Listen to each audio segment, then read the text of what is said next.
The European Union Election Observation Mission to Nigeria says the presidential and national elections, which held on schedule, lacked transparency, was challenged by operational failures and has reduced trust in the process. Trust TV's Aisha Salihu reports that the mission, in its preliminary report, commended the contribution of millions of Nigerians, voters, who came out en masse to contribute to the democratic process despite prevailing challenges. The report. With the country's presidential and National Assembly elections results collation and announcement underway, the European Union Election Observation Mission Nigeria says from its preliminary findings, premises made by the Independent National Electoral Commission to show integrity and credibility of the process with the use of technologies like the BVAS and the INEC Results Viewing Portal were not efficiently explored. The mission also raised concerns in the areas of planning and transparency in critical stages. The collection of permanent voter cards, which is required to vote, was affected by poor planning. An audit of the voter register could have increased quality and inclusiveness.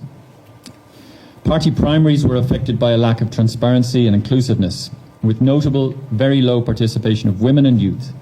The lack of legal measures for inclusion and barriers is of concern.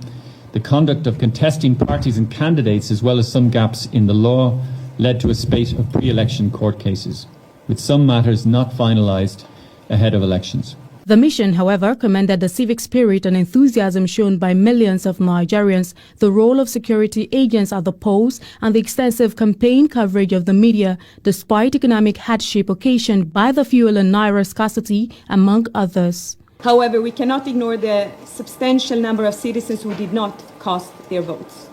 Nor can we ignore the fact that in some cases during our observation, more transparency was necessary during the counting of the votes. The European Union Election Observation Monitoring, while continuing its observation of the ongoing collation of results, advises that any dispute arising from the process should be addressed through established legal channels. It also applied to provide recommendations 3 months after the conduct of the general elections, with hopes that INEC will adopt and implement them in subsequent elections in order to uphold Nigeria's democratic process. Aisha Salihu, Trust TV News, Abuja.